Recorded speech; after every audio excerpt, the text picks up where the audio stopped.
আসসালামু আলাইকুম, শুভেচ্ছা সহ আমন্ত্রণ চ্যানেল আই সংবাদে আপনাদের সাথে আছে আমি নবনীতা। বিস্তারিত সংবাদের শুরুতেই জানিয়ে দিচ্ছি ফ্রেশ আটা ময়দা সুজি সংবাদ শিরোনাম। জুলাই সনদের অবস্থান সংবিধানের উপরে হতে পারে না বলছে বিভিন্ন রাজনৈতিক দল। চূড়ান্ত খসড়ায় বিএনপি সহ কয়েকটি দলের মতামত প্রদান।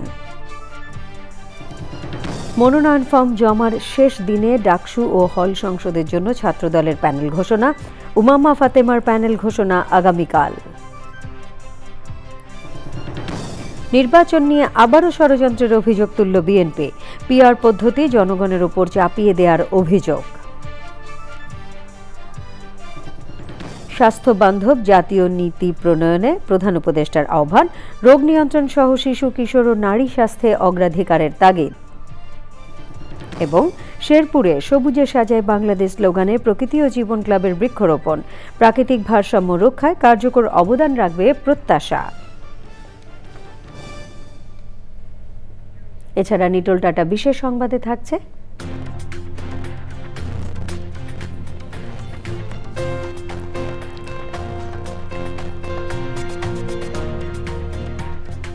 ইথিওপিয়ায় অনাবিষ্কৃত আদিম প্রজাতির মানুষের দাঁতের সন্ধান পাওয়ার খবর।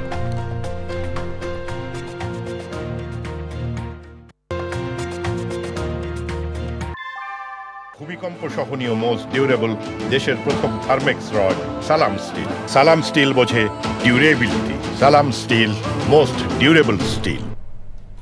সংবাদ শিরোনামগুলো জানাচ্ছিলাম। এখনকার সংবাদ আয়োজন একই সঙ্গে চ্যানেলের ইউটিউব চ্যানেল এবং চ্যানেলের ওটিটি প্ল্যাটফর্ম আই স্ক্রিনে লাইভ স্ট্রিমিং হচ্ছে। যাচ্ছে পুরো সংবাদে। জুলাই সনদের চূড়ান্ত খসড়া নিয়ে মতামত দিয়েছে বিএনপি, এনডিএম, এবি পার্টি সহ কয়েকটি দল। সিপিবি, গণফোরাম, বিপ্লবী ওয়ার্কার্স পার্টি সহ অধিকাংশ দল দু একদিন সময় চেয়েছে।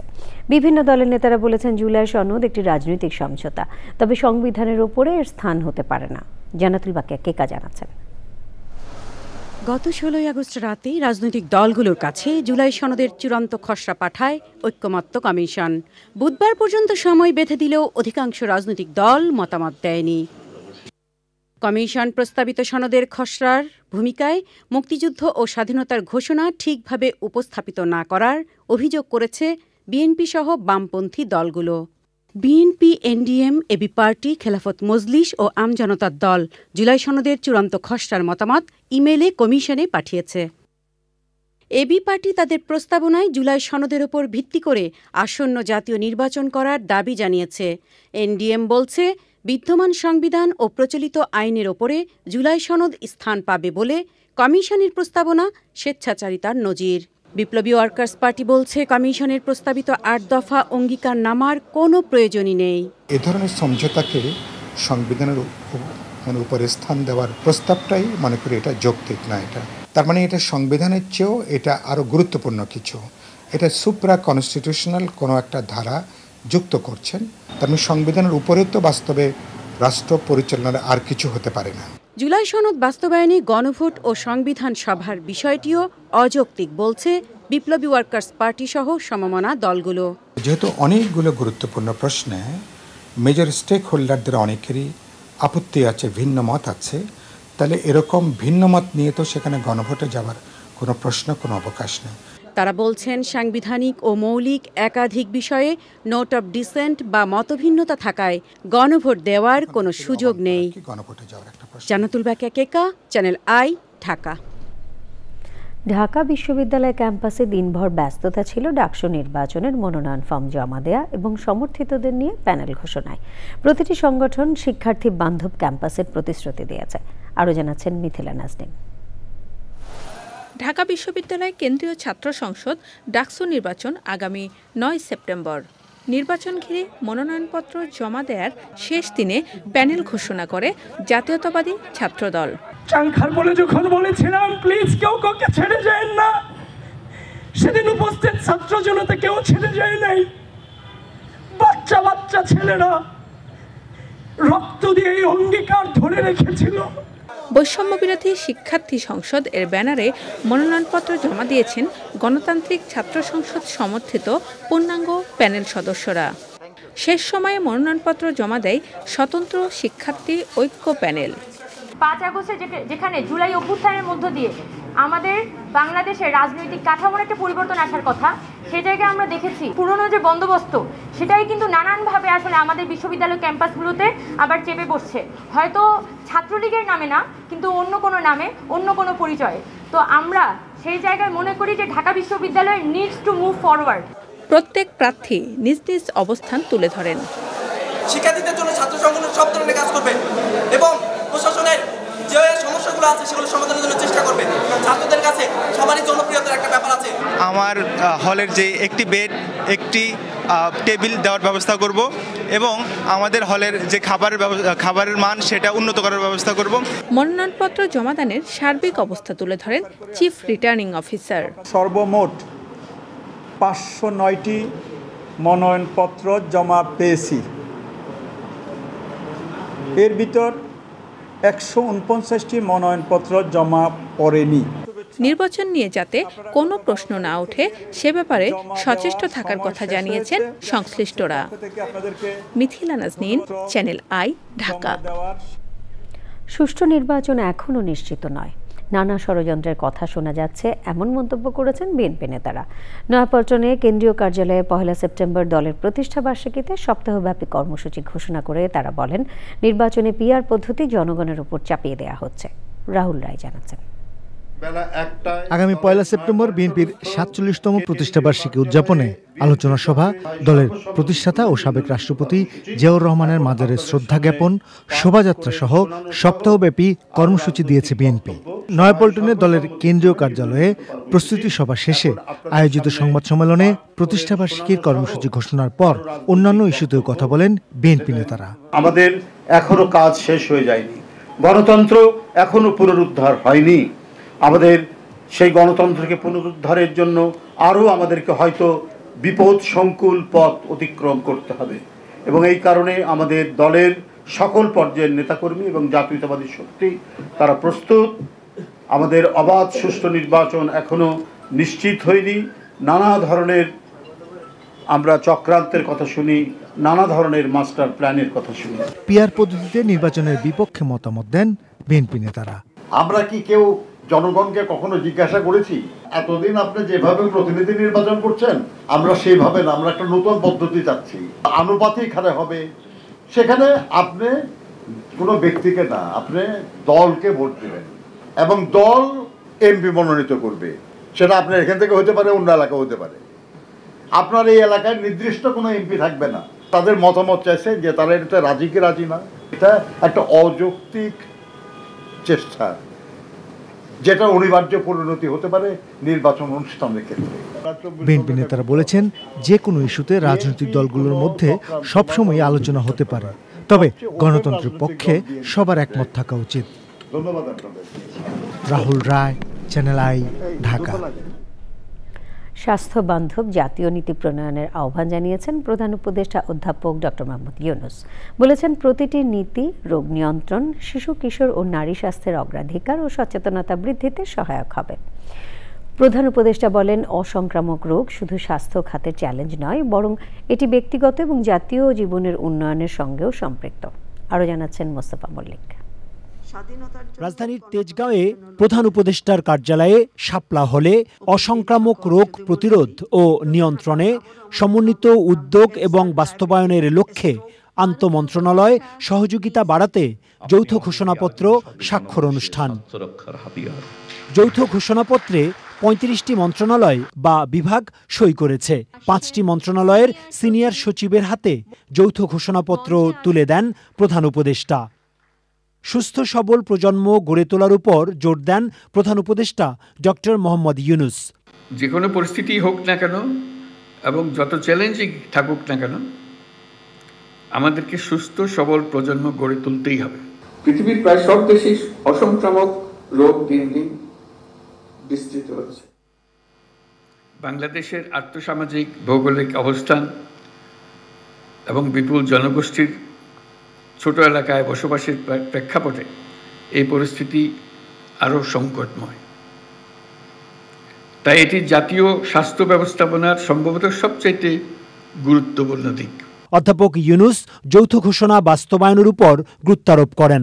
জনস্বাস্থ্য সুরক্ষার ক্ষেত্রে সবচেয়ে জরুরি ও গুরুত্বপূর্ণ নিয়ামকগুলোর বিষয়ে আমাদের যথেষ্ট পরিমাণ সচেতনতা আছে, এই কথা জোর দিয়ে বলা যায় না। নানামাত্রিক শারীরিক ও মানসিক সমস্যার সৃষ্টি হচ্ছে এবং দেশের আর্থসামাজিক উন্নয়নে অগ্রগতির উপর নেতিবাচক প্রভাব পড়ছে। যেমন তরুণদের মধ্যে অনেকে একই সাথে পুষ্টিহীনতায় ভুগছে, আবার অতিরিক্ত ওজন নিয়ে শারীরিক ঝুঁকিপূর্ণ পরিস্থিতিতেও রয়েছে।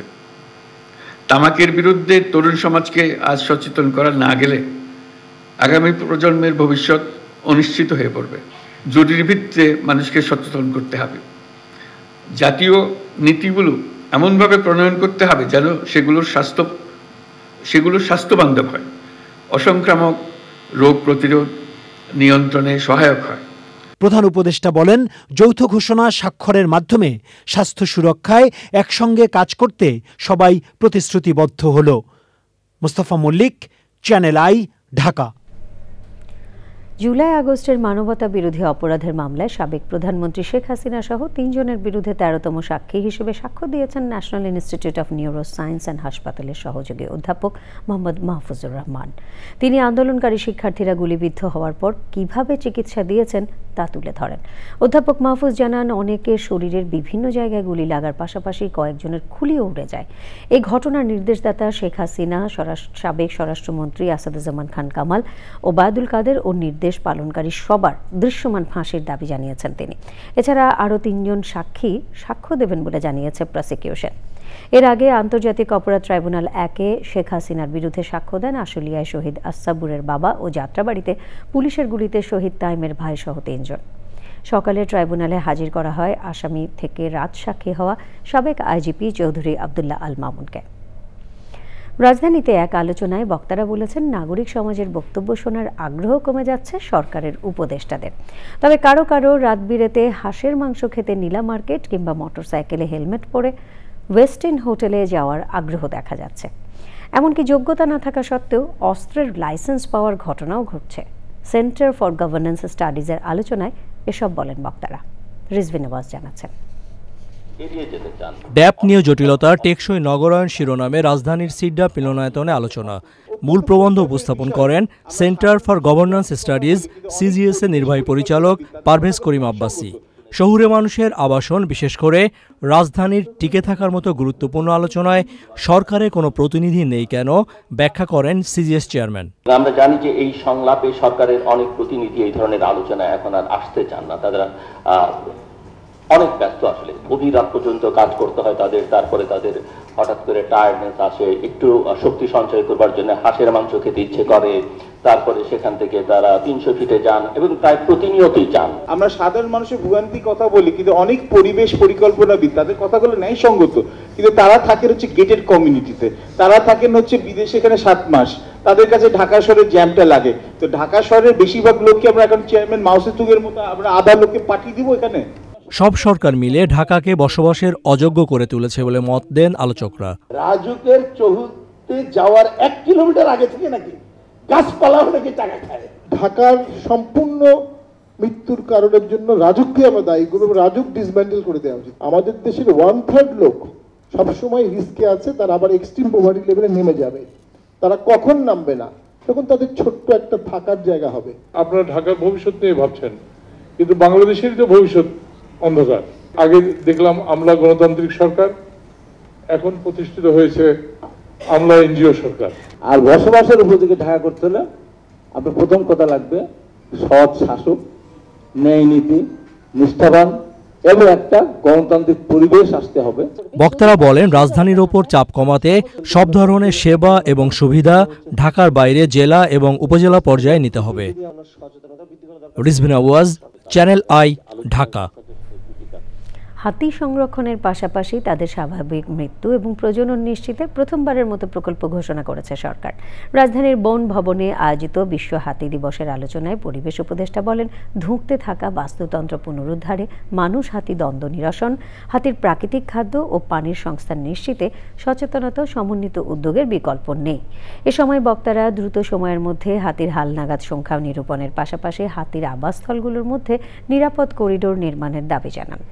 হাতির আন্তঃসীমানা নিরাপত্তা নিশ্চিতে সমঝোতা স্মারকের বাস্তবায়নেও গুরুত্ব আরোপ করেন বক্তারা। হাতির করিডোরগুলো চিহ্নিত করা, আমাদের কাজগুলো হওয়া উচিত যে এখন আমাদের হাতি কয়টা আছে সেটা হিসাব করে সেটা ট্র্যাক করা। আমাদের করা উচিত হাতি মানুষ দ্বন্দ্ব যতটা কমিয়ে রাখা যায় সেটার চেষ্টা করা। দ্বন্দ্ব আমরা বন্ধ করতে পারবো কিনা আমি ঠিক জানি না, কারণ এত ছোট একটা দেশে আর এমন করে বনভূমি দখল হয়ে গেছে যে সেই দখল উচ্ছেদ কিন্তু রাতারাতির ব্যাপার না। বনেরই যেখানে অবস্থা খারাপ সেখানে বন্য হাতির অবস্থা ভালো হওয়ার তো সুযোগ নাই। ভবিষ্যতের নিরাপদ আবাস বিনির্মাণে শেরপুরে সবুজে সাজায় বাংলাদেশ স্লোগানে বৃক্ষরোপণ করছে প্রকৃতি ও জীবন ক্লাব। মোবাইল নেটওয়ার্ক অপারেটর বাংলালিংকের সহযোগিতায় বিভিন্ন শিক্ষা প্রতিষ্ঠানে গাছের চারা বিতরণ করা হয়। সুধীজনরা বলছেন, প্রাকৃতিক ভারসাম্য রক্ষায় কার্যকর অবদান রাখবে সবুজায়ন অভিযান। হাকিম বাবুলের তথ্য ভিডিও চিত্রে আফরোজা হাসি জানাচ্ছেন। ভারতের মেঘালয়ের কুলঘেঁষা প্রাকৃতিক সৌন্দর্যমণ্ডিত জেলা শেরপুর। তবে বেপরোয়া আগ্রাসনে জেলার ২৮,০০০ একর বনভূমির মধ্যে বেদখল হয়ে গেছে অন্তত ৩,৫০০ একর। অতিরিক্ত বনজ সম্পদ আহরণের পাশাপাশি অপরিকল্পিত নগরায়নে হারাচ্ছে পরিবেশের ভারসাম্য। পরিস্থিতির উন্নয়নে বাংলালিংকের সহযোগিতায় সারা দেশের মতো শেরপুরেও প্রকৃতি ও জীবন ক্লাবের সবুজায়ন। সবুজে সাজাই বাংলাদেশ এই প্রতিপাদ্যে শেরপুর জেলায় বৃক্ষরোপণ কর্মসূচি পালন করেছে প্রকৃতি জীবন ক্লাব। শেরপুর একটি গারো পাহাড় অধ্যুষিত একটি এলাকা এবং এখানে যেমন সৌন্দর্য আছে আবার এখানে কিন্তু সমস্যাও আছে। ঢালে এবং সমতলে বৃক্ষরোপণ যত বেশি আমরা করতে পারবো তাহলে এই ক্ষয় রোধ করতে পারবো মাটির।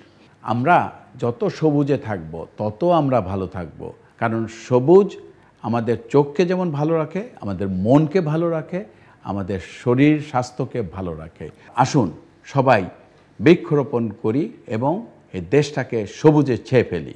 ডাক্তার এমটি হোসেন উচ্চ বিদ্যালয়, সনকান্দা সরকারি প্রাথমিক বিদ্যালয়, মধ্যবয়রা উচ্চ বিদ্যালয় এবং ইদ্রিসিয়া কামিল মাদ্রাসায় সবুজ উৎসবের রং। গাছ আর আমরা বাঁচতে পারবো না, তাই আমাদের বেশি বেশি গাছ লাগানো প্রয়োজন। এই মহৎ উদ্যোগের সাথে আমরা বাংলালিংক পরিবার সাথে থাকতে পেরে আমরা গর্ববোধ করছি। আশা করব যে এই গাছগুলো যেগুলো আমরা রোপণ করছি এগুলো ভবিষ্যতে ফল এবং ছায়া দিয়ে মানুষের উপকারে আসবে। এমন উদ্যোগে পরিবেশ সংরক্ষণের পাশাপাশি আর্থসামাজিক উন্নয়ন ত্বরান্বিত হবে বলছেন বিশিষ্টজনরা। বাড়ির আঙ্গিনায় আমরা যেন পর্যাপ্ত পরিমাণে বৃক্ষরোপণ করি। জলবায়ু পরিবর্তনের যে সময়, এই সময়ে আমাদের বৃক্ষরোপণ অত্যন্ত জরুরি। বাংলাদেশকে আমরা সুন্দরভাবে সবুজে সাজিয়ে তুলব।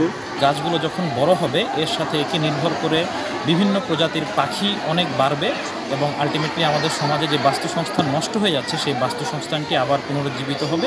ভবিষ্যৎ প্রজন্মের বাসযোগ্য ধরিত্রী বিনির্মাণে রোপিত বৃক্ষের পরিচর্যায় স্থানীয় জনগোষ্ঠীকে এগিয়ে আসার আহ্বান পরিবেশবাদীদের। আফরোজা হাসি, চ্যানেল আই। দেশের সবখানে ছাদ থেকে ছাদে ছড়িয়ে পড়ছে সবুজের আহ্বান। নগরে নতুন ভবন আর অবকাঠামোর ভিড়ে যখন হারিয়ে যাচ্ছে মুক্ত বাতাস, তখন মানুষ খুঁজে নিচ্ছে ছাদ কৃষির মতো উদ্যোগ। ভবনের মাঝেও সবুজ আর নিরাপদ খাদ্যের সন্ধানে ঢাকার আফতাবনগরের দেলোয়ার হোসেন গড়েছেন এক অনন্য ছাদ কৃষি। বিস্তারিত জানাচ্ছেন শেখ সিরাজ। ঢাকার নতুন আবাসিক এলাকা আফতাবনগরের এই ৮তলা ভবনে গড়া ছাদ কৃষিটি শুধু শখে নয়, কৃষির সঙ্গে যুক্ত থাকার এক অদম্য ইচ্ছের প্রকাশ এটি।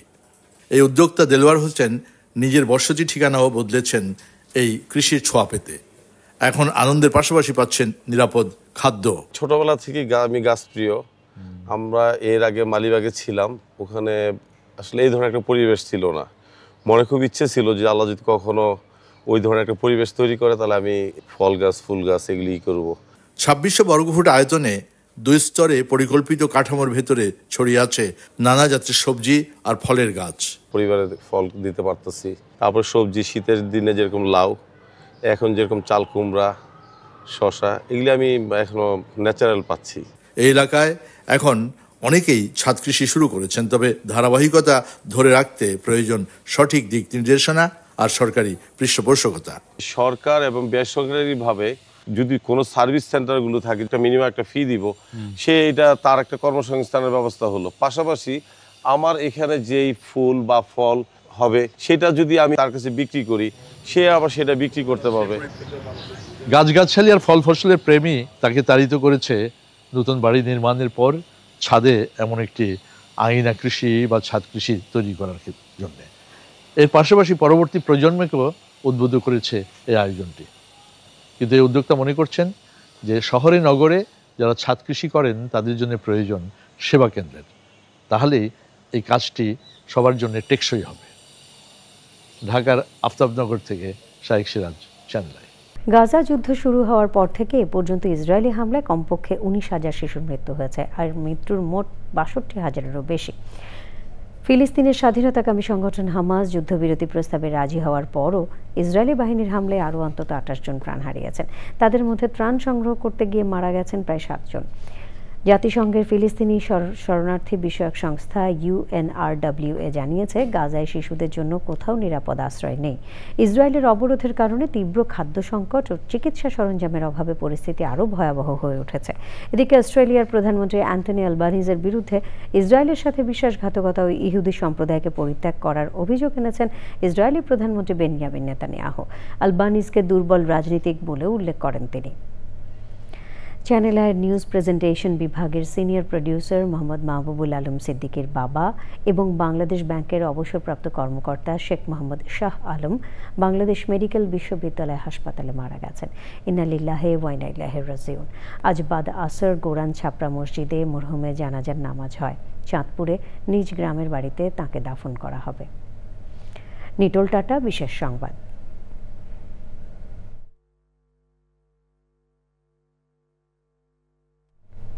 নিটোল টাটা, বিশেষ সংবাদ।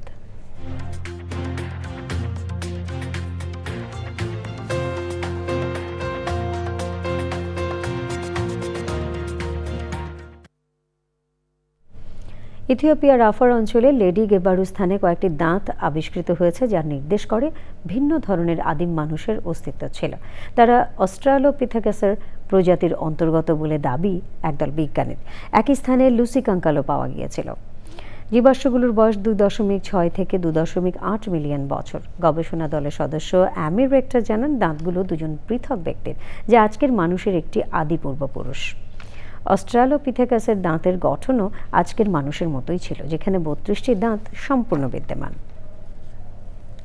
পূবালী ব্যাংক বাণিজ্য সংবাদ।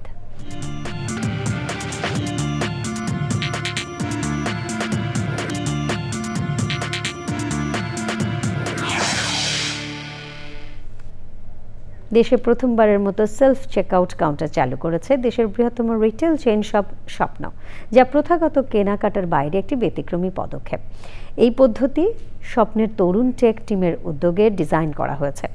এই প্রজেক্টে মাস্টারকার্ড, সানমি এবং ইস্টার্ন ব্যাংক পিএলসি কারিগরি সহায়তা দিয়েছে। রাজধানীর গুলশান এক আউটলেটে এটি উদ্বোধন করা হয়। সেলফ চেকআউট কাউন্টারের মাধ্যমে ক্রেতা এখন নিজের সুবিধা মতো কেনাকাটা করে নিজেরাই পে করতে পারবেন। আটা, ময়দা, সুজি, সংবাদ শিরোনামগুলো জানিয়ে দিচ্ছে আরও একবার। জুলাই সনদের অবস্থান সংবিধানের ওপরে হতে পারে না বলছে বিভিন্ন রাজনৈতিক দল।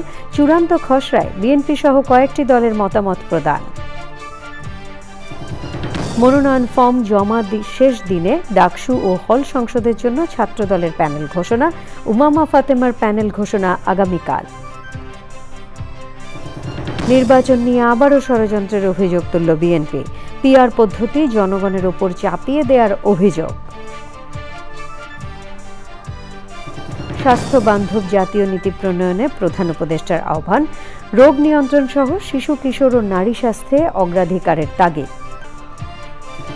এবং শেরপুরে সবুজে সাজায় বাংলাদেশ স্লোগানে প্রকৃতি ও জীবন ক্লাবের বৃক্ষরোপণ। প্রাকৃতিক ভারসাম্য রক্ষায় কার্যকর অবদান রাখবে প্রত্যাশা। পরবর্তী সকল সংবাদ দেখার আমন্ত্রণ রইল। ধন্যবাদ।